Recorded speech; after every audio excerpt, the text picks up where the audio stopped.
ओम साई राम। मैं अंकित तिवारी आपका इतिहास की क्लास में स्वागत करता हूं। दोस्तों, जैसे कि आपको बताया गया था कि इतिहास में पढ़ाऊंगा, तो इतिहास के मैंने 2 टॉपिक कवर कर लिए थे, इस्लाम का उदय, इसके बाद सिंध का विजय अभियान। आप सभी को संभवतः ये दोनों टॉपिक मिल गए होंगे और ज़बरदस्त तरीके से आपने इनके नोट्स भी बना लिए होंगे।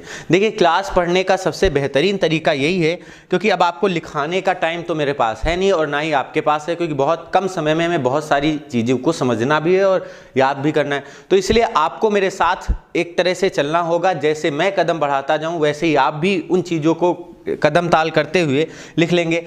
उम्मीद की जाती है सभी बच्चे, जैसे ही क्लास में पढ़ाया जा रहा है वैसे ही आप सब लोग नोट्स भी बना रहे होंगे। और नोट्स बनाना अच्छी बात भी है, क्योंकि हर चीज़ तुरंत पढ़ी और तुरंत याद हो जाए ये संभव नहीं है। जो चीज़ें हम लोग लिख लेते हैं वो बहुत समय तक हमारे दिमाग में रहती हैं और हमें अच्छे से याद भी रहती हैं। तो इस तरह करके आपको नोट्स भी बनाने हैं और मेरी क्लास से जुड़ना भी है। और इसके साथ ही जब आपको प्रैक्टिस कराई जाती है शाम को 7 बजे लाइव क्लासेज में, तो आपको उन टॉपिक से रिलेटेड जो प्रश्न मिलते हैं वो आप आसानी से कर पाएँ और बहुत अच्छी चीज़ें उसमें और सीख पाएँ, इसलिए उन पर पूरा डिस्कशन भी किया जाता है। तो याद रखेंगे, आप क्लास के द्वारा जो भी चीज़ें बताई जाती हैं उनको अपनी नोटबुक पर नोट भी करना है।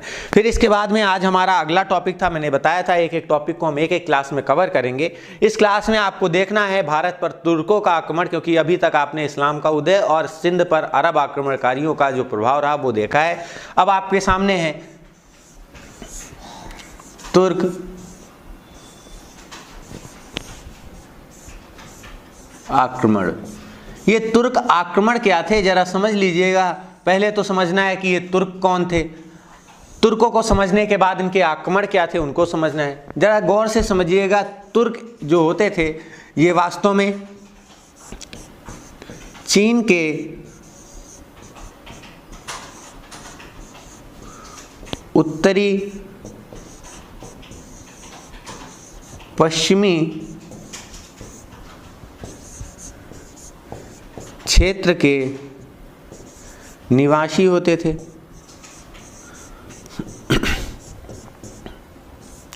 ये जो तुर्क थे ये वास्तव में चीन के उत्तरी पश्चिमी जो सीमा क्षेत्र था उसके निवासी थे। इनका प्रभाव जब इस्लाम से हुआ, यानी जब इनका संपर्क इस्लाम से हुआ, तो इन्होंने इस्लाम को स्वीकार कर लिया। ध्यान रखेंगे, ये वो लोग थे जो इस्लाम के प्रभाव में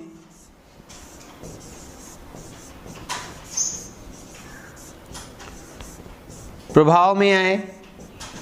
जैसे ही ये इस्लाम के प्रभाव में आए तो इन्होंने इस्लाम के लिए अपना सब कुछ त्याग करके एक तरह से पूरी जो एक सोच थी खलीफाओं की उसके अनुसार ये सब चलने लगे। तो जिस कारण दूसरी ऐसी जो एक तरह से कह सकते हैं समुदाय था, दूसरा ऐसा एक कबीला था जो वास्तव में इस्लाम से प्रभावित हुआ। पहला कौन सा था? अगर आपसे पूछा जाता है इस्लाम को सबसे पहले किसने स्वीकार किया, तो सबसे पहले स्वीकार किया था अरब जगत के लोगों ने। आप सभी को पता है यहीं से इस्लाम का उदय हुआ था। यानी इस्लाम का प्रभाव अगर आप छोटा सा देखें, इस्लाम का प्रभाव, क्योंकि इन चीज़ों को समझकर आप टॉपिक को पूरा समझ पाएंगे। तो इस्लाम का अगर आप प्रभाव देखें तो इस्लाम के प्रभाव को सबसे पहले अरबों के ऊपर पड़ा। यानी सबसे पहले अरब जगत के लोग थे, सऊदी अरब जहाँ पर मक्का पड़ता है, जहाँ से इस्लाम का उदय माना जाता है। तो इस्लाम का अब आपके सामने पहला एक समुदाय जो इसके संपर्क में आया। इसके बाद तुर्क लोग थे, यानी इस्लाम को स्वीकार करने वाले दूसरी जो एक तरह से जाति थी वो तुर्कों की थी, जो चीन के पश्चिमी भाग में मिलते थे, उत्तर पश्चिमी क्षेत्र में चीन के मिलते थे। इसके बाद फिर तो पूरा का पूरा समुदाय सामने आने लगा। मिस्र के लोगों ने इसे स्वीकार किया। फिर इसके बाद में टर्की या तुर्की के लोगों ने इसे स्वीकार कर लिया। ध्यान रखेंगे, जब तुर्की में यानी टर्की में इस्लाम जगत का प्रभाव पड़ा तो इसका प्रभाव पूरी दुनिया पर इस समय पड़ चुका था, क्योंकि आगे चल करके आप देखेंगे कि कैसे जो तुर्की का एक आखिरी एक तरह से खलीफा था, आप सभी को पता होगा, उस खलीफा की हत्या करके मुस्तफा कमाल पाशा ने, याद रखेंगे, मुस्तफा कमाल पाशा ने इस खलीफा का अंत कर दिया, यानी आखिरी खलीफा का जब अंत किया गया तो मुस्तफ़ा कमाल पाशा नाम का वो व्यक्ति था जिसने आखिरी खलीफा की हत्या कर दी। इसके बाद कोई खलीफा बना नहीं। इसके बाद जो खलीफा के लिए आंदोलन शुरू हुए, इस तरह का आंदोलन एक भारत में भी शुरू हुआ था, आप सभी को पता है, खिलाफत आंदोलन 1919 में। खिलाफत आंदोलन 1919 में आप सभी को पता है जलियांवाला बाग कांड भी 1919 में हुआ था। जलियांवाला बाग जो कांड था उससे हिंदू जो थे वो सब के सब आहत थे, दुखी थे, और खिलाफत आंदोलन से पूरे के पूरे मुसलमान भारत के दुखी थे, आहत थे। इसका फ़ायदा उठाया गांधी जी ने, और 1920 में आप सभी को पता है अगस्त 1920 में एक तरह से देशव्यापी आंदोलन, असहयोग आंदोलन शुरू किया गया इन खिलाफत से मुस्लिमों को सहयोग लेकर के, और जो जलियांवाला कांड था उससे हिंदुओं का सहयोग लेकर एक व्यापक स्तर पर अंग्रेजों के विरुद्ध आंदोलन शुरू हुआ था। तो इस तरह करते जो मुस्तफ़ा कमाल पाशा था, इसके द्वारा जो तुर्की का अंतिम खलीफा था उसकी हत्या कर दी थी। तो इस प्रकार करके खिलाफत पूरी तरह से तुर्की से समाप्त हो गई। इसके बाद कोई खलीफा बना नहीं, घोषित तो सभी कर देते हैं। आप सभी को पता है जो इस समय असदुद्दीन ओवैसी है, इन्होंने भी खुद को खलीफा के समतुल्य बताया है, भारत का खलीफा खुद को कहते हैं। लेकिन ऐसी चीज़ें वास्तव में कोई मान्यता नहीं प्राप्त होती, इस्लामिक जगत का कोई नेता इनको नहीं मान्यता देता, तो ये वास्तव में सिर्फ नाम के बचे हैं। अब लेकिन खिलाफत अगर पूछी जाए या खलीफा का पद पूछा जाए तो कोई नहीं है, क्योंकि तुर्की में खुद मुस्तफ़ा कमाल पाशा ने क्या कर दिया था, लोकतंत्र की स्थापना कर दी थी। तो याद रखेंगे अब खलीफा का कोई मतलब बचा ही नहीं दुनिया में। ये खलीफा क्या था ये आपको समझ में आ गया होगा। फिर इसके बाद में आपको पता चल गया तुर्क आक्रमणकारी जब चीन के उत्तर पश्चिमी क्षेत्र के निवासी थे, इनका इस्लाम पर प्रभाव पड़ा, यानी ये इस्लाम के संपर्क में आए, तो इन्होंने सीधे इस्लाम की सारी चीज़ों को स्वीकार करना शुरू कर लिया। इस्लाम में बताया गया था कि विधर्मियों को मारना पाप नहीं है, दुनिया का एकमात्र ऐसा धर्म है जिसे खलीफाओं द्वारा इतना दूषित कर दिया गया कि अगर इस्लाम नहीं मानोगे और अगर कोई दूसरे धर्म पर आप हमला करते हो तो ये बुरा नहीं है, क्योंकि आप मार किसको रहे हो, आप मार रहे हो काफिरों को जो इस्लाम को नहीं मानते हैं। तो आपको ध्यान रखना है, अगर आपसे कोई पूछे काफिर क्या है तो आपको बताना है काफिर वो व्यक्ति है जो इस्लाम ना माने। तो इस्लाम ना मानने वाले सभी होते हैं, पूरे हिंदू हैं। इस्लाम को ना माने उसे काफिर कहा जाता है। तो ये बात तो किसी को हजम नहीं होगी, आप सबको भी पता है इस्लाम को हम भी नहीं मानते, आप भी नहीं मानते होंगे, और जो लोग मानते हैं उनको तो काफिर नहीं कहा जाएगा, लेकिन जो नहीं मानते हैं यानी हम सब लोग, एक बहुसंख्यक समाज, भारत का 80% समाज जो इस्लाम को नहीं मानता है वो वास्तव में काफिर हो गया। तो इस तरह खलीफाओं ने बहुत सारी एक तरह से षड्यंत्रकारी योजनाओं को बनाते हुए भारत पर तुर्क आक्रमणकारियों को भेजना शुरू कर दिया। अब ये तुर्क आक्रमणकारी भारत पर आए, भारत को किस प्रकार इन्होंने क्षति पहुंचाई, नुकसान पहुंचाया, वो आपको समझना था। याद रखेंगे भारत पर सबसे पहले अरब आक्रमणकारियों का प्रभाव रहा, जिनके नेतृत्व में 712 ईस्वी में कासिम आया था। आपको पता ही होगा, सिंध विजय अभियान आप सभी ने अच्छे से देख लिया। सिंध को अरबों ने जीता, बाकी समस्त भारत को तुर्कों ने जीता है, आपको यह समझना है।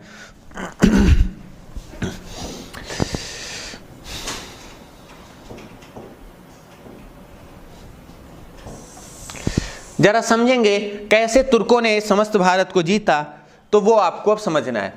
जब मुस्तफ़ा कमाल पाशा का एक तरह से समाप्ति हुई तो भारत में भी इस तरह का आंदोलन हुआ, ये आपको याद ही रखना है। इसके बाद में तुर्क आक्रमणकारियों के बारे में आपको समझना था। तो ये जो तुर्क आक्रमणकारी इस्लाम के प्रभाव में आए, इस कारण भारत पर 870 ईस्वी में पहला आक्रमण हुआ। भारत पर 870 में भारत का ही एक हिस्सा रहा अफगानिस्तान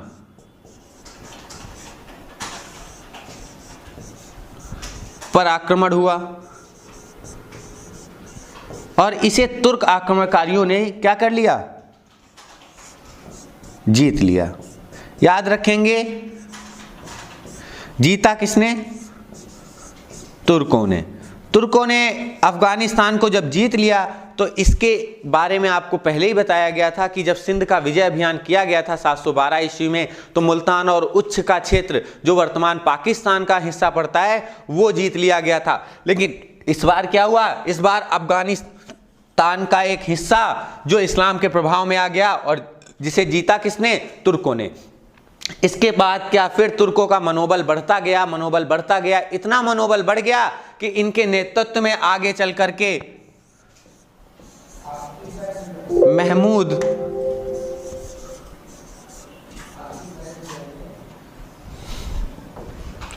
महमूद गजनवी ने आक्रमण कर दिया। आप सभी को पता होगा 1000 ईस्वी, कई सारी पुस्तकों में 1001 ईस्वी भी लिखा मिलेगा, 1001 ईस्वी, इनमें उसने हिंदू शाही राजवंश जो वास्तव में जयपाल के नेतृत्व में काबुल से पंजाब के क्षेत्र पर राज कर रहा था, काबुल से पंजाब के क्षेत्र पर राज कर रहा था, उस पर महमूद गजनवी ने 1001 ईस्वी में हमला कर दिया। तो तुर्कों द्वारा फिर एक ऐसा हमला किया गया जो वास्तव में भारत को क्षति पहुंचाएगा। तो अब आपको तुर्कों के अभियान को पढ़ना है, कैसे तुर्कों का भारत पर अभियान हुआ, जरा समझना है। अब आपको एक चीज तो समझ आ गई होगी कि ये तुर्क आक्रमणकारी कौन से थे। ये चीन के बगल की एक जनजाति थी जो इस्लाम के प्रभाव में आई, और इस इस्लाम के प्रभाव में आने के कारण ये चीन के लोग वैसे ही हमारे प्रति समस्याएं पैदा करते हैं। इन्होंने ये कहा कि हम भारत पर हमला करेंगे और भारत को जीतकर इस्लाम के प्रभाव में लाएंगे। अभी तक क्या था? अभी तक इस्लाम का प्रभाव भारत पर पड़े, कैसे भारत इस्लाम से प्रभावित हो, ये खलीफाओं की एक चाल थी, एक नीति थी। अभी धन लूटने वाली नीति नहीं थी। इसके बाद आपको देखना है कैसे तुर्क आक्रमणकारियों ने भारत के हिस्सों पर आक्रमण करना शुरू किया, और 870 ईस्वी में अफगानिस्तान पर आक्रमण करके तुर्कों ने उसको जीत लिया। अफगानिस्तान भारत का ही हिस्सा था, यानी अभी भारत की मुख्य भूमि में प्रवेश वे नहीं कर पाते हैं। अभी सिर्फ अफगानिस्तान का एक, यानी भारत का उत्तरी छोर जो पड़ता है उसका एक हिस्सा अफगानिस्तान को ये जीत लेते हैं। तो इस तरह करके अब तुर्कों का मनोबल बढ़ गया। अब उन्होंने महमूद गजनवी के नेतृत्व में 1000 में बाकायदा पूरी सेना भेजी और हिंदू शाही राजवंश जो था काबुल से पंजाब तक उस पर आक्रमण कराया और जयपाल को पराजित कर दिया। तो इस तरह करके कैसे आगे चल करके महमूद गजनवी सफल हुआ, अब हमें उसको देखना है। एक एक चीज पे डिस्कशन होगा। अब आप अगली हेडिंग डाल लीजिए,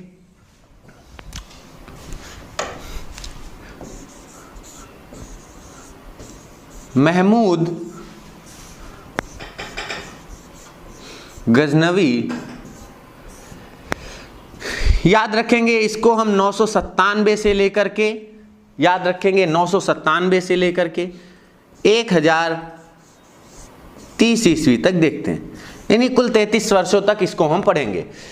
भारत पर इसके जो आक्रमण हुए, आखिरी आक्रमण इसका 1027 ईस्वी में हुआ था। तो आप कई सारी पुस्तकों में 1027 ईस्वी भी इसको देखेंगे। 1030 ईस्वी में उसकी हत्या हो जाती, उसकी मृत्यु हो जाती है, ये इसलिए लिखा गया है, तो इसको आपको देखना था। अब महमूद गजनवी के बारे में बहुत सारे प्रश्न आते हैं। पूछा जाता है भारत पर पहला तुर्क आक्रमणकारी कौन था, तो याद रखेंगे पहला तुर्क आक्रमणकारी महमूद गजनवी को ही माना जाता है। तो इसे ही पहला तुर्क आक्रमणकारी माना जाता है। और किस पर? भारत पर। याद रखेंगे महमूद गजनवी था, क्योंकि ऐसा इसलिए माना जाता है जब 870 में तुर्कों ने भारत के उत्तर पूर्व जो पश्चिमी क्षेत्र था अफगानिस्तान, उस पर हमला किया।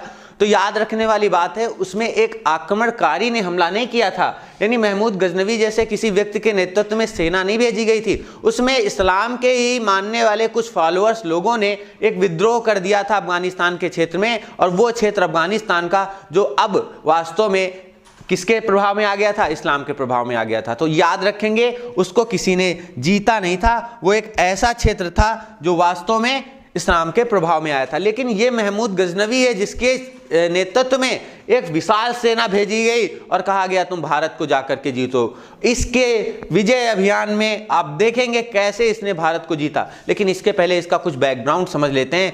क्या था इसका बैकग्राउंड? इसका बैकग्राउंड ये था, जरा समझेंगे।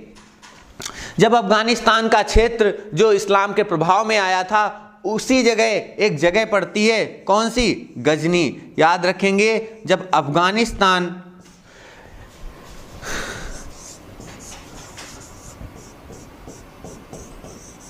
अफगानिस्तान इस्लाम के प्रभाव में आया यानी 870 ईस्वी में, तो आगे चल करके यहीं अफगानिस्तान में एक जगह पड़ती गजनी, यहीं पर 963 ईस्वी में 963 ईस्वी में गजनी में ही यामनी वंश की स्थापना होती है, यानी यामनी वंश की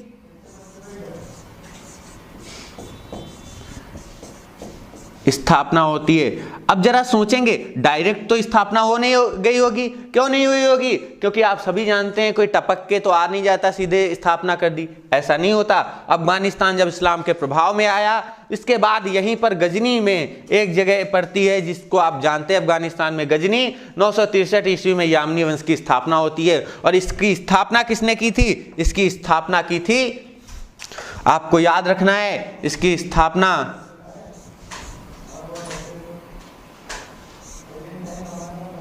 अल्पतगीन ने की थी। और ये अल्पतगीन वही व्यक्ति था जो वास्तव में यामनी वंश की स्थापना कर रहा था। इसने आगे चल करके अपने गुलाम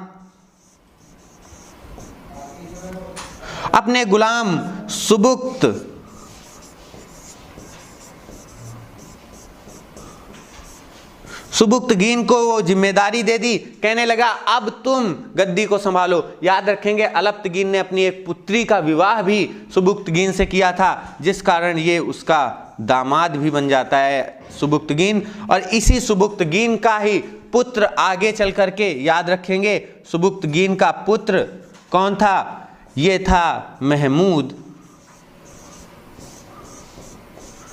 गजनवी, जिसको आप पढ़ने वाले हैं। इसने भारत पर 997 से लेकर के 1027 ईस्वी तक बहुत सारे आक्रमण किए, लेकिन 1030 में इसकी मृत्यु हो जाती। तो इस तरह करके आपको अब महमूद गजनवी के बारे में समझना है। ये था उसका बैकग्राउंड, यामनी वंश से वो रिलेटेड था, यानी गजनी का वो यामनी वंश जिसकी स्थापना अल्पतगीन ने की थी। यानी वंश की स्थापना अल्पतगीन ने की थी। इसने अपने गुलाम और दामाद सुबुक्तगीन को अपना उत्तराधिकारी बनाया।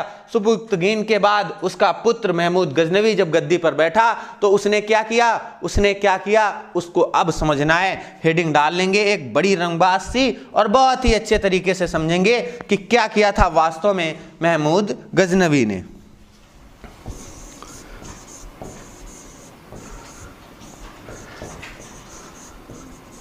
महमूद गजनवी ने या गजनी के महमूद ने सबसे पहले आते ही गद्दी पर शपथ ली खलीफा से, कहा कि अब हम भारत पर हर वर्ष आक्रमण करेंगे। तो आपसे पूछा जाएगा वो कौन सा व्यक्ति था जिसने शपथ ली थी भारत पर हर वर्ष आक्रमण करेंगे, हर वर्ष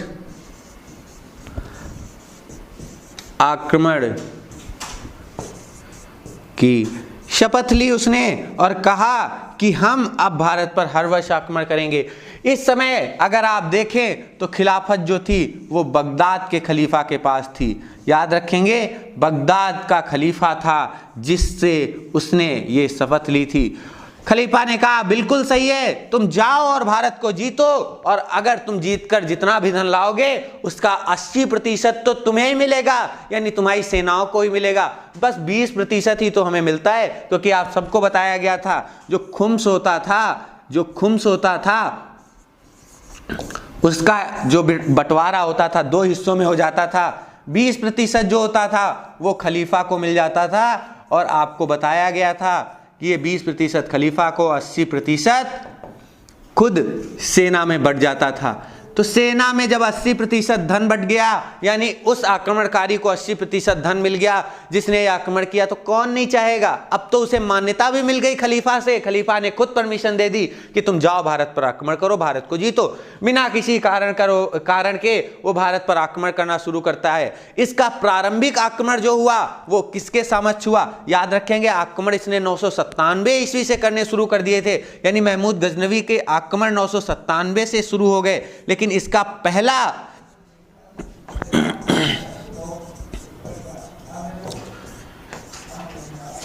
इसके आक्रमण, क्योंकि मैंने आपको इसके बारे में बताया है, इसका जब आप पढ़ेंगे भारत के परिवेश में सन तो 997 ईस्वी में भारत पर इसने आक्रमण करने शुरू किए, और इसको 1027 ईस्वी तक आक्रमणों के लिए जाना जाता है, लेकिन 1030 में इसकी क्या हो गई थी, मृत्यु हो गई थी। तो इस मृत्यु को हम देख लेते हैं। ठीक है, इसने आखिरी आक्रमण 1027 में किया था, वो अभी आपको समझ में आ जाएगा। तो यहां आपको देखना है 997 से इसने भारत पर आक्रमण शुरू किए, लेकिन इसका पहला सफल आक्रमण जिसे आप 1000 ईस्वी या 1001 ईस्वी का जयपाल के विरुद्ध किया गया सफल आक्रमण कहते हैं। ये जो आक्रमण था ये सफल था, इसलिए इसका भारत पर पहला आक्रमण जो सफल माना जाता है वो यही माना जाता है। ये आक्रमण क्या था, इसको पूरा एक विधिवत चैप्टर के रूप में हम पढ़ेंगे।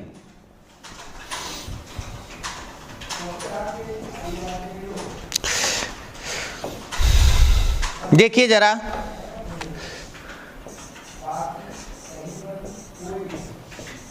जयपाल वशिद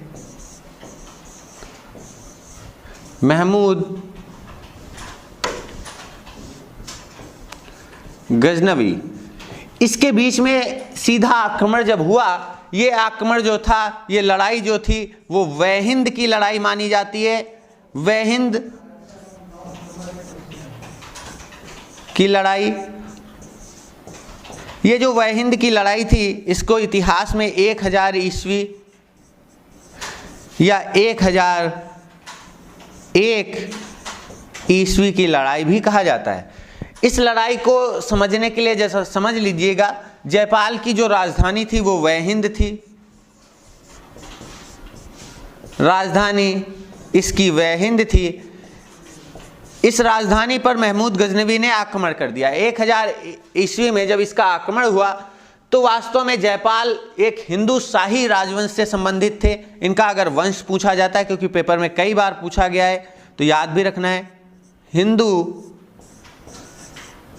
शाही वंश था, यानी एक हिंदू राजा थे जयपाल, जिस पर इस्लाम को मानने वाले इस्लाम आक्रमणकारी महमूद गजनवी, जो कि तुर्की कहा जाता था, यानी इसका आक्रमण हुआ। इसका आक्रमण जब हुआ तो जयपाल वास्तव में इससे पराजित हो गए। यानी वहिंद की जो लड़ाई हुई थी उसको किसने जीता था, याद रखेंगे, गजनवी ने जीता।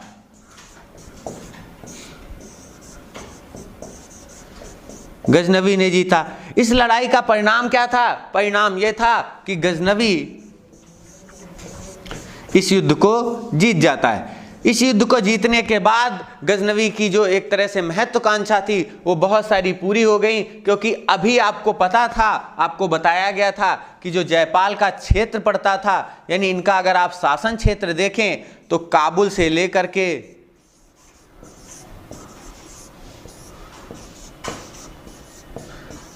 पंजाब तक का क्षेत्र जो था वो किसके पास था, वो जयपाल के पास था। जयपाल वास्तव में हिंदू शाही राजवंश से संबंधित थे और गजनवी के रास्ते में आने वाले एक पहले राजा थे। आप सभी को पता है, जब गजनवी उत्तरी भाग से, भारत के उत्तरी पश्चिमी भाग यानी इस काबुल के क्षेत्र से प्रवेश करना चाहता है तो जयपाल से इसकी टक्कर होती है। जयपाल ने कहा, नहीं, तुम्हें हम भारत में घुसने नहीं देंगे, पहले घुसने से पहले तो तुम हमारे राज्य से होकर गुजरोगे, तो तुम पहले हमसे युद्ध करो। जयपाल ने महमूद गजनवी से युद्ध किया। इसे वहिंद की लड़ाई में इतिहास में जाना जाता है, जो 1000 या 1001 ईस्वी में लड़ी गई। और इसका परिणाम क्या था कि महमूद गजनवी ने इस लड़ाई को जीत लिया, यानी इस युद्ध को महमूद गजनवी ने जीत लिया। यह लड़ाई अभी नहीं थमी थी, क्योंकि अभी जयपाल जिंदा थे। जयपाल को इस युद्ध के बाद बहुत दुख पहुंचा। उन्होंने कहा कि हम एक हिंदू राजा होते हुए भी इस एक तुर्क आक्रमणकारी से पराजित हो गए, यानी तुर्कों से पराजित हो गए। इस युद्ध के बाद उन्होंने अपने पुत्र आनंद पाल को शासन की बागडोर सौंप दी, यानी आनंद पाल को उत्तराधिकारी बना दिया। आनंद पाल को उत्तराधिकारी जैसे ही इन्होंने बना दिया, वैसे ही इन्होंने क्या किया, आत्महत्या कर ली। आनंद पाल को उत्तराधिकारी बनाने के बाद इस युद्ध की पराजय के कारण उन्होंने खुद अपने आप को आत्महत्या की एक अग्नि में झोंक लिया, यानी मृत्यु को प्राप्त हो गए। इसके बाद जयपाल ने आत्महत्या कर ली।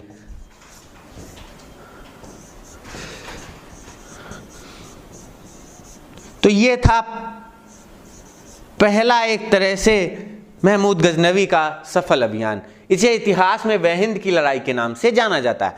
फिर इसके बाद में अब बागडोर जब आनंद पाल के पास आ गई हिंदू शाही राजवंश की, तो इसने तो गजनवी को कहा कि अब तुम भारत में किसी भी कीमत पर घुस नहीं सकते हो, क्योंकि जो तुमने भारत में हमारे पिताजी के साथ किया है, तुमने हमारे पिताजी को पराजित किया है, तुम्हारे कारण हमारे पिताजी की जान गई है, तुम्हें हम ऐसे नहीं छोड़ेंगे। इसने एक रणनीति बनाई और अगल बगल के राजाओं से इसने सहयोग मांग लिया। उसकी छोटी मोटी जितनी भी सेनाएं थी, चाहे वो प्रतिहार राजा रहे हों, चाहे वो मालवा के परमार रहे हों, सबसे इसने एक तरह से सहयोग प्राप्त किया और एक बड़ी अच्छी सेना तैयार कर ली। और अगले 1008 ईस्वी में, यानी इस युद्ध के बाद में, जो वहिंद की पहली लड़ाई थी, उसके बाद में, यानी याद रखेंगे वहिंद की पहली लड़ाई के बाद में 8 वर्ष बाद महमूद गजनवी फिर भारत में प्रवेश करना चाहता है। लेकिन हुआ क्या था, आप सभी को पता है। 1008 ईस्वी में आनंद पाल वर्सेस गजनवी के बीच में फिर एक टक्कर होती है और वास्तव में आनंद पाल इस युद्ध में जीत रहा था। पूरी तरह से युद्ध का पड़ला जो था एक तरह से आनंद पाल के पक्ष में था, यानी आनंद पाल के पक्ष में भारी पड़ रहा था, यानी आनंद पाल जीत रहा था। लेकिन गजनवी ने एक चाल चल दी। गजनवी ने चाल ये चली, जानता था कि अब वो आनंद पाल से युद्ध नहीं जीत पाएगा, तो उसने किया ये कि इस युद्ध में आनंद पाल से जब जान गया कि वो नहीं जीत रहा है, आनंद पाल से हार जाएगा, तो उसने चाल चली और सभी सेनापतियों को यह निर्देश दिया कि तुम आनंद पाल पर सीधा निशाना लगाओ और किसी को टारगेट मत करो। सेना से हमारा कोई मतलब नहीं है, अगर आनंद पाल मर गया तो सेना अपने आप बिखर जाएगी। सभी के सभी जितने भी इसके सेनापति और सैनिक थे गजनवी के, उन्होंने आनंद पाल को टारगेट किया। आनंद पाल जिस हाथी पर बैठा था, उस हाथी पर इन्होंने निशाना लगा करके एक बाण ऐसा फेंका कि वो तारकोल से लिपटा हुआ बाण हाथी के शरीर में घुस जाता है। हाथी बिदक गया और आनंद पाल युद्ध छोड़कर भागने लगा। आनंद पाल जैसे युद्ध छोड़कर भागा, सेना में एक अफवाह गूंज गई, क्या कि आनंद पाल युद्ध छोड़कर भाग रहा है, जबकि सभी जानते थे कि आनंद पाल युद्ध जीत रहा था। लेकिन गजनवी की एक चाल थी और आनंद पाल युद्ध मैदान से जैसे ही बाहर निकला, यानी वो हाथी जैसे ही आनंद पाल को लेकर के युद्ध मैदान से बाहर निकला, सेना एक तरह से बिखर गई। नेतृत्वकर्ता की कमी के कारण ये युद्ध जो आनंद पाल जीत रहा था वो पराजित हुआ। यानी अगर पूछा जाए वहिंद की दूसरी लड़ाई, तो ये वहिंद की दूसरी लड़ाई थी। वहिंद की लड़ाई ये वहिंद की लड़ाई का दूसरा हिस्सा था, यानी पार्ट 2 था, जो 1008 ईस्वी में लड़ा गया।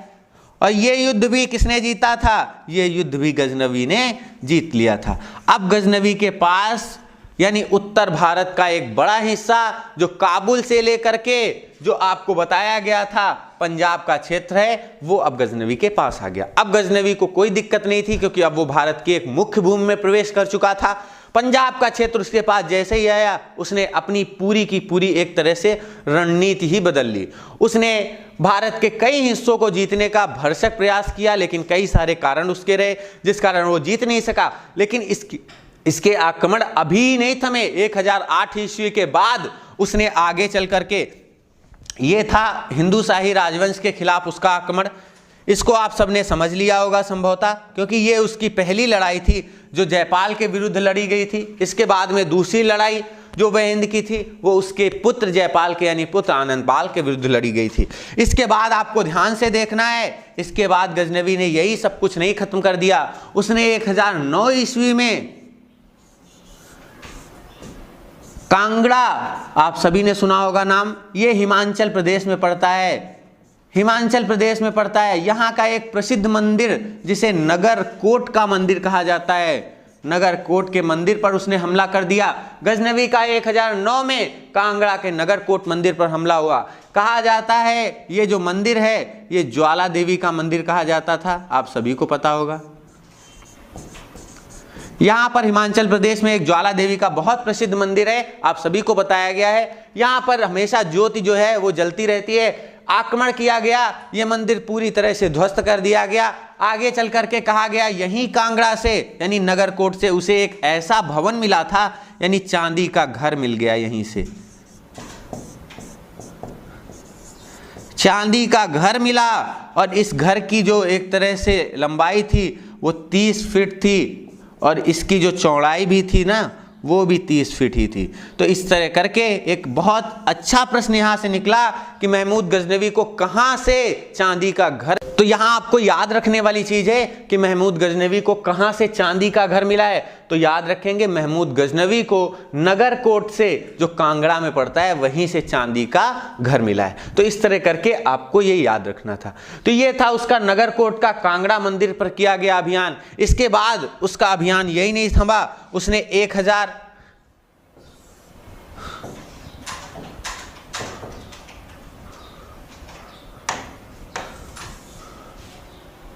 उसने आगे चल करके, याद रखेंगे, गौर से समझेंगे, उसने आगे चल करके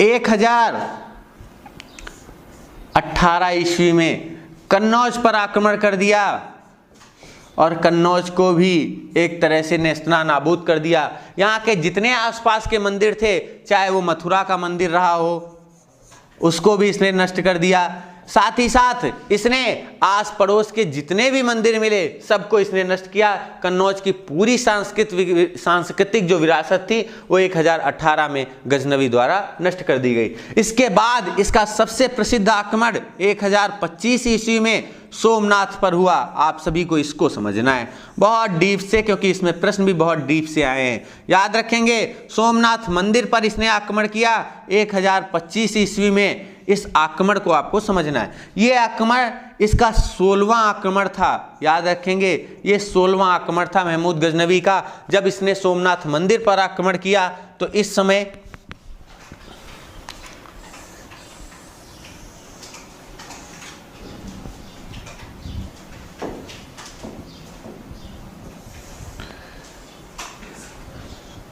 सोमनाथ मंदिर पर जब इसने 16वां अपना आक्रमण किया तो यहां पर इसके जो क्षेत्र पड़ते थे, याद रखेंगे, ये गुजरात के क्षेत्र में इस समय यहाँ के राजा भीम हुआ करते थे, जिनके शासनकाल में इसने आक्रमण किया। फिर इसके बाद में यहाँ जब मालवा का क्षेत्र आप देखेंगे, यहाँ के राजा हुए भोज। इन्होंने अपनी सेनाओं को रोक लिया था गजनवी के सामने आने से। आप सभी को इतिहास में भोज के ऊपर एक बहुत बड़ा कमेंट मिलेगा। कहा तो जाता है, जैसे कहावतें आप सुनते हैं, जो एक तरह से कहाँ राजा भोज, कहाँ जो गंगू थे, इनके एक बहुत बड़े नीच किस्म के, बहुत छोटे किस्म के व्यक्ति थे, लेकिन मजाक अक्सर किया करते थे। तो ये बात आपको याद रखनी है।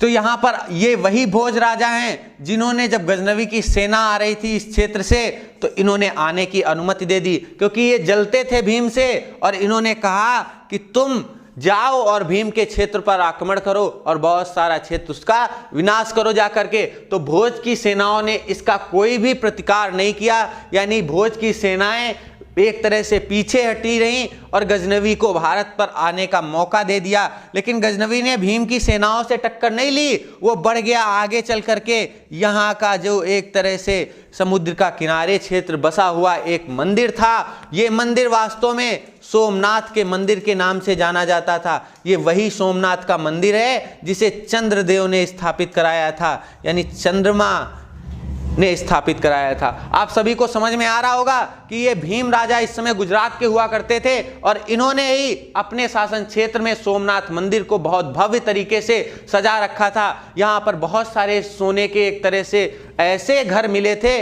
महमूद गजनवी को, जिससे उसने पूरा का पूरा एक तरह से मंदिर नष्ट कर दिया। एक एक गुफा के अंदर इतना सारा धन उसको मिल गया कि वास्तव में उसने कहीं और अटैक किया ही नहीं। सोमनाथ मंदिर को तोड़ने के बाद, सारा यहाँ से खजाना लूटने के बाद सीधे निकल गया था। अब इसका जरा अभियान समझिएगा। जब भीम द्वितीय को यह पता चला कि गजनवी की सेनाएं उसके राज्य क्षेत्र में प्रवेश कर गई हैं, तो उन्होंने सोमनाथ मंदिर की सुरक्षा के लिए अपने सैनिकों को भेजने का प्रयास भी किया, लेकिन तब तक सोमनाथ मंदिर पर एक तरह से गजनवी का हमला हो चुका था। और जब भोज राजा को इस सारी घटना का पता चला कि गजनवी ने भीम से टक्कर ली नहीं, भीम से उसका झगड़ा हुआ ही नहीं, भीम से उसका युद्ध हुआ ही नहीं, वो तो सीधे सोमनाथ मंदिर पर चला गया। भोज भी शिव भक्त थे, उनको इस बात का बड़ा धक्का लगा कि गजनवी तो हमें धोखा दे गया। और जैसे ही उनको पता चला उन्होंने अपनी सारी सेनाएं इस रास्ते में खड़ी कर दी। लेकिन इस रास्ते से अब गजनवी इतना चालाक निकला कि आया ही नहीं, उसने सोमनाथ मंदिर को लूटने के बाद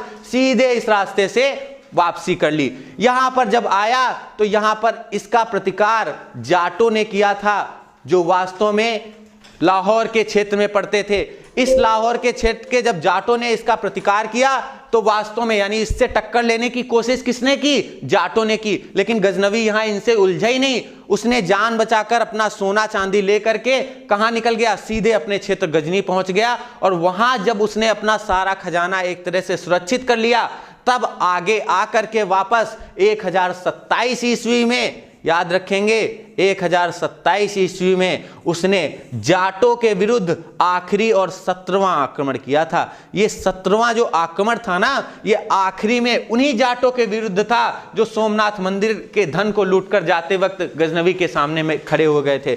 तो 1027 ईस्वी में जाटों के विरुद्ध गजनवी का आखिरी आक्रमण था, जिसे 17वें आक्रमण के रूप में जाना जाता है। तो सोमनाथ मंदिर का जो आक्रमण था 1025 में, ये 16वां आक्रमण था, यानी गजनवी का एक सबसे प्रमुख आक्रमण जो भारत पर किया गया था। इसके बारे में जरा समझ लीजिए और कुछ चीजें।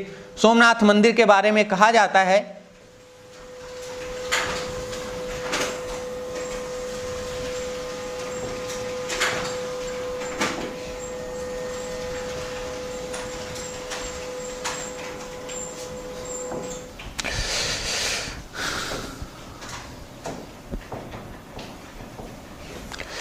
समझ लीजिए जरा सोमनाथ मंदिर के बारे में क्या कहा जाता है। ये जो सोमनाथ मंदिर है, इसकी स्थापना चंद्रमा को जब एक बार बहुत विकराल एक तरह से बहुत कठिन रोग हो जाता है तो उसने शिव जी की पूजा की। शिव जी की पूजा करने के बाद चंद्रमा को इस मंदिर की स्थापना करने का वरदान मिल गया था, यानी चंद्रमा ने इस मंदिर की स्थापना की, चंद्रदेव ने स्थापित कराया इस मंदिर को। इसके बाद फिर क्या हुआ, इसे 12 ज्योतिर्लिंगों में 12 ज्योतिर्लिंगों में पहला ज्योतिर्लिंग माना जाता है, याद रखेंगे। फिर इसके बाद में क्या हुआ, इसे आगे चल करके बहुत सारे सुल्तानों ने एक तरह से तोड़ने की कोशिश की, जिनमें गजनवी का भी नाम आता है। गजनवी ने भी इसे तोड़ दिया। और कब तोड़ा था आप सभी को बताया गया कि 1025 में 16वां आक्रमण जब इसने किया तो ये मंदिर ध्वस्त हो गया था। फिर इसके बाद में क्या हुआ, गजनवी के बाद इसे मंदिर को एक तरह से निर्माण कार्य जो हुआ वो भोज, जो इस समय परमार राजा हुआ करते थे, और इसके साथ साथ ही फिर इसको भीम ने साथ साथ मिलकर के निर्माण कराया। लेकिन ये निर्माण कुछ ही वर्षों तक सीमित रहा, क्योंकि जब 1299 में अलाउद्दीन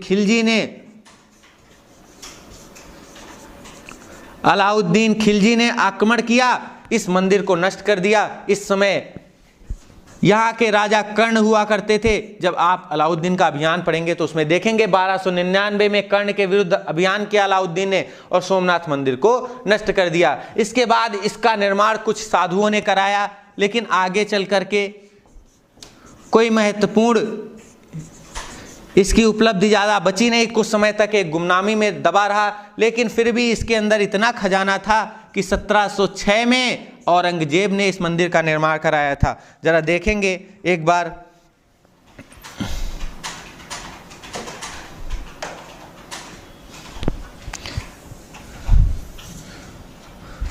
(1706) में औरंगजेब ने इस मंदिर का निर्माण कराया। और औरंगजेब ने जब इस मंदिर को ध्वस्त कर दिया, 1706 में औरंगजेब ने इस मंदिर को ध्वस्त कर दिया, तो ये मंदिर एक ऐसा बना रहा शिव मंदिर जिसकी कोई विशेष उपलब्धि नहीं रही। बस ये जरूर था कि ये सोमनाथ का मंदिर है और इसकी एक पताका जो तिरंगा है वो फहराती, बस और कोई उपलब्धि नहीं रही। यहाँ पर लोग जाने से डरते थे, क्योंकि औरंगजेब ने इतना कत्लेआम खून खराबा किया था कि यहाँ पर सभी डरने लगे थे। फिर इसके बाद में क्या हुआ, आगे चल करके जब भारत के एक तरह से प्रधानमंत्री जो लौह पुरुष सरदार वल्लभ भाई पटेल गृह मंत्री बने, यानी गृह मंत्री पटेल, क्योंकि ये गुजरात से संबंधित थे, तो इन्होंने इस मंदिर की आधारशिला रखी। आधारशिला रखने के बाद इस मंदिर का 1995 में शंकर दयाल शर्मा जो राष्ट्रपति थे, याद रखेंगे शंकर दयाल शर्मा जो राष्ट्रपति रहे यानी हमारे प्रेसिडेंट रहे, उन्होंने इस मंदिर का उद्घाटन किया था 1995। आज जो भव्य स्वरूप आप देख रहे हैं सोमनाथ मंदिर का, वो यहीं से निकल के आता है, यानी ये वही शंकर दयाल शर्मा है जो राष्ट्रपति हुए थे 1995 में। सोमनाथ मंदिर का जो दरवाजा था वो पूरी तरह से खोला था। इस तरह करके सोमनाथ मंदिर का ये पूरा एक कलेवर था जो आपको समझ में आया होगा। चंद्रमा ने स्थापित किया, 12 ज्योतिर्लिंगों में पहला माना जाता है। 1025 में गजनवी ने अपने 16वें आक्रमण के समय इसे तोड़ दिया। भोज और भीम ने मिलकर इसका पुनर्जीर्णोद्धार कराया। 1299 में अलाउद्दीन खिलजी ने इसे फिर से नष्ट कर दिया। कर्ण राजा हुआ करते थे इनके शासनकाल में। कुछ साधुओं ने जब इसे निर्माण कराया तो फिर आगे चलकर 1706 में इसे औरंगजेब ने नष्ट कर दिया। औरंगजेब के नष्ट करने के बाद फिर जब गृह मंत्री पटेल हुए तो उन्होंने इसकी आधारशिला रखी और आगे चलकर 1995 में शंकर दयाल शर्मा ने इसका पूरा का पूरा जो आज का वर्तमान का स्वरूप है वो प्रदान किया। तो इस तरह करके ये आपका था सोमनाथ मंदिर का अभियान। इसके बाद आप सभी को बताया गया, जैसा कि मैं इसको साफ करे दे रहा हूं, तो आपको याद रखना है कि जैसे ही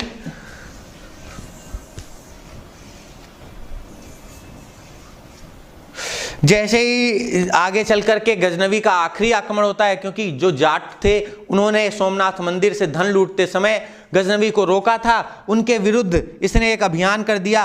और वो अभियान क्या था, क्योंकि वास्तव में जाटों ने इसके विरुद्ध एक ऐसा काम किया जो गजनवी को पसंद नहीं आया। 1027 ईस्वी में वो भारत फिर से लौट कर आया और उसने जाटों को पराजित कर दिया, और वही जाट थे जो वास्तव में उसके विरुद्ध खड़े हुए थे सोमनाथ मंदिर के अभियान में। तो याद रखेंगे ये उसका अंतिम आक्रमण था, अंतिम आक्रमण। तो अब आपको सारी चीजें पूरी की पूरी क्लियर हो गई होंगी। क्यों किया था इन जाटों के विरुद्ध, तो आप सभी को पता है, सोमनाथ मंदिर से धन लूट कर जाते वक्त इन्होंने ही, जाटों ने ही इसको रोकने की कोशिश की थी। गजनवी गुस्सा हो गया और इनको फिर से आकर के पराजित करता है 1027 ईस्वी में। यह उसका भारत पर किया गया 17वां आक्रमण था। अब इसको जब ये सब इतने आक्रमण करता है, इतना धन लूट करके खलीफा को भेजता है, तो खलीफा ने इसके साथ बहुत सारी एक तरह से संधियां कर ली, इसको बहुत सारे उपहार भेंट किए। खलीफा ने इससे कहा कि तुमने इस्लाम के लिए जो किया है उसके बदले में हम तुम्हें सुल्तान नाम की पदवी देते हैं। तो याद रखना है, इतिहास में सुल्तान की उपाधि पाने वाला, सुल्तान की उपाधि पाने वाला गजनवी पहला व्यक्ति था। याद रखेंगे, यहां पर व्यक्ति प्रयोग किया जा रहा है, कोई शासक नहीं। यह शासक नहीं था भारत का, यह भारत का आक्रमणकारी था जिसे सुल्तान द्वारा पहली उपाधि दी गई थी। याद रखेंगे, खलीफा द्वारा सुल्तान की पहली उपाधि किसे मिली, तो महमूद गजनवी को मिली थी। इसके बाद क्या था, फिर इसको बहुत सारी चीजों को और इसके शासनकाल की देखना है, जिस कारण इसे याद किया जाता है, क्योंकि इस पर भी प्रश्न कई बार बहुत अच्छे अच्छे बने। पूछा गया इसका दरबारी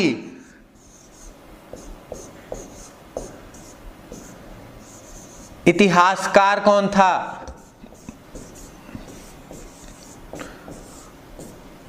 इसका दरबारी इतिहासकार उतबी था, आप सभी को पता है। ये इसका दरबारी इतिहासकार था उतबी, जिसने एक ग्रंथ लिखा है तारीख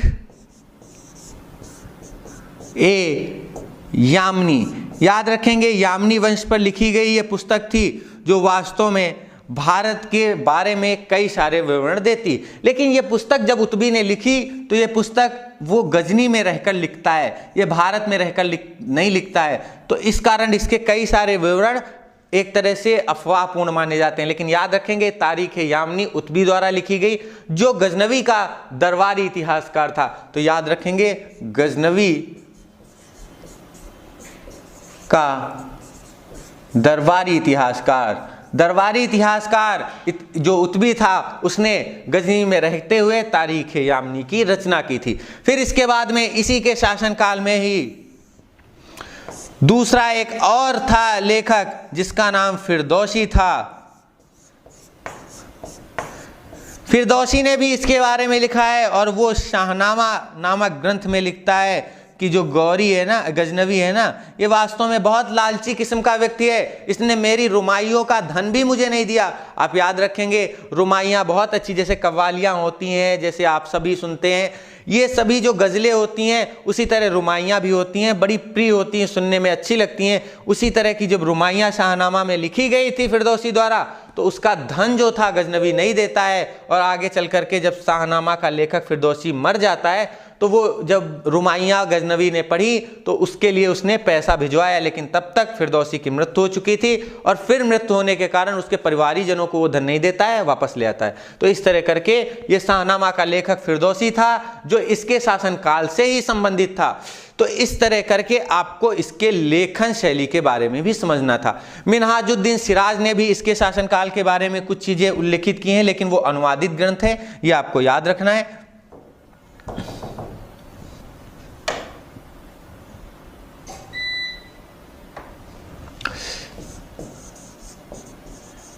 मिन्हाजुद्दीन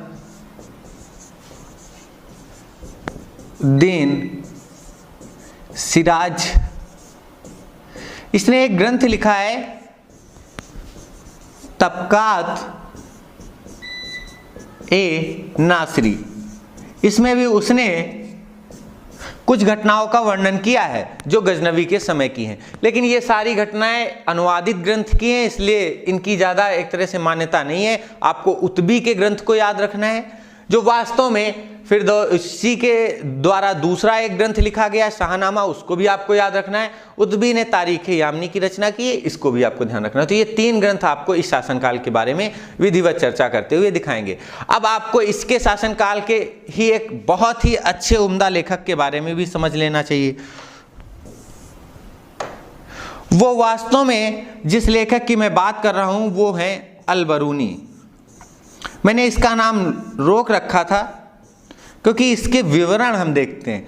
अल-बरूनी के विवरण हेडिंग डाल लेंगे।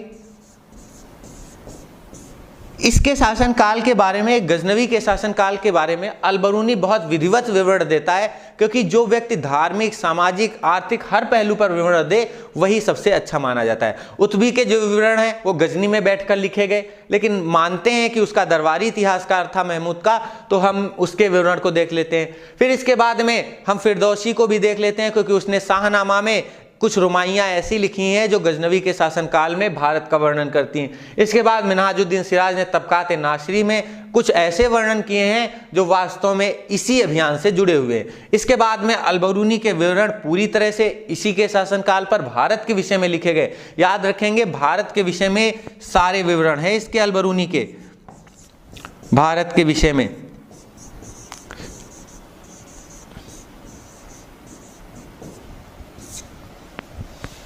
इसने अपनी एक पुस्तक लिखी है जिसको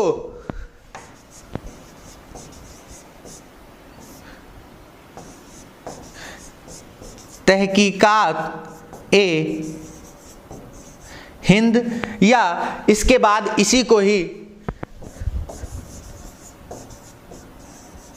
किताब हिंद भी बोलते हैं। तो ये वास्तव में हिंद के विषय में यानी भारत के विषय में लिखी गई पुस्तक है जो वास्तव में अल-बरूनी द्वारा लिखी गई। अब इसके कुछ विवरण हैं जो आपको समझ लेने चाहिए। विवरण क्या हैं?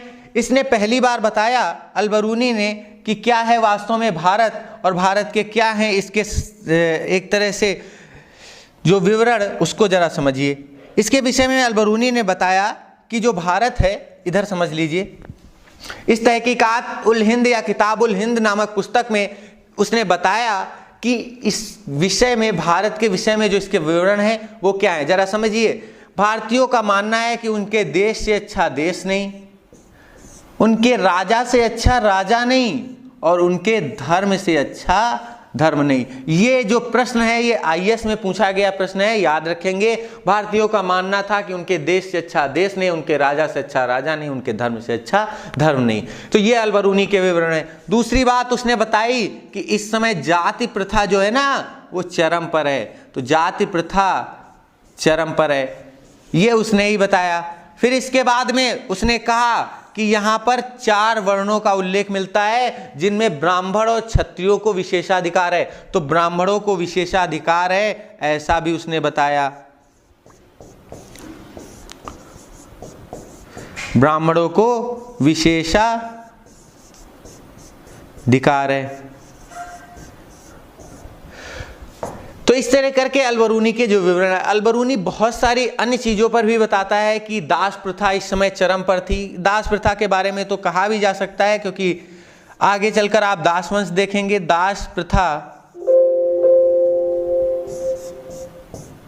चरम पर है। तो ये सब जो विवरण है ये अलबरूनी के ही हैं। अलबरूनी ने किताब हिंद या किताब उल हिंद भी बोला जाता है, इसको ऐसे भी आप ध्यान रखेंगे, किताब उल हिंद भी बोल देते हैं। फिर इसके बाद में तहकीकात हिंद इसका दूसरा नाम है। पुस्तक एक ही है, लिखी अलबरूनी के द्वारा ही गई है, लेकिन ये भारत के विषय में पूरे विवरण देती है। ये गजनवी के समकालीन कुल आपको 4 इतिहासकार बताए गए हैं जिनको आपको याद रखना है, जिनमें मिन्हाजुद्दीन सिराज जो हैं वो बाद के लेखक हैं। ये इल्तुतमिश के समय के हैं, लेकिन इन्होंने इसके विषय में वर्णन दिया है, इल्तुतमिश के समय के हैं। और बाकी जो 3 हैं, चाहे वो फिरदौसी हो या उतबी हो या अलबरूनी, ये तीनों कौन से हैं? ये तीनों महमूद गजनवी के समकालीन हैं। तो इस तरह करके आपको महमूद गजनवी के शासनकाल के बारे में पढ़ना है। कुछ लोग कहते हैं महमूद गजनवी इसलिए जीत गया, गौर से समझेंगे, महमूद गजनवी जो था वो इसलिए जीत गया क्योंकि वो मांस खाता था, यानी वो मांसाहार करता था। ये सब साम्राज्यवादी इतिहासकारों के विचार हैं, याद रखेंगे।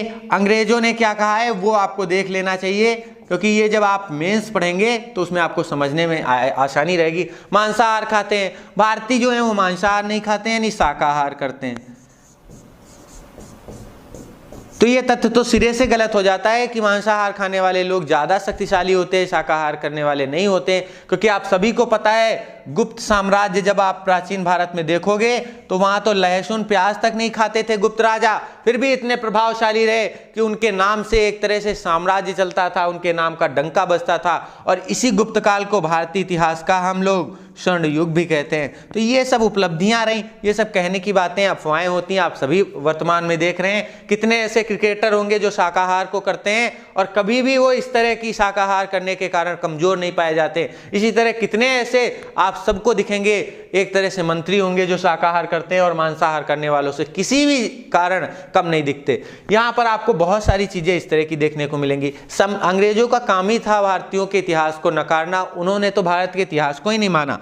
तो इस तरह करके आपको ये वास्तव में महमूद गजनवी का जो अभियान था वो समझना था। अब ये महमूद गजनवी को जो तुर्क आक्रमणकारियों के रूप में पहला एक आक्रमण था ये आपको समझ में आ गया होगा। अब इसके बाद में हम तुर्कों का दूसरा आक्रमणकारी जो मोहम्मद गौरी के नाम से जाना गया उसको समझेंगे। मोहम्मद गौरी क्या था वो आपको देखना है, इसको आप अगली क्लास में देखेंगे। तब तक के लिए आप सब तैयार करिए, इतना अच्छे से तैयार करिए। Okay, thank you, best of luck all of you.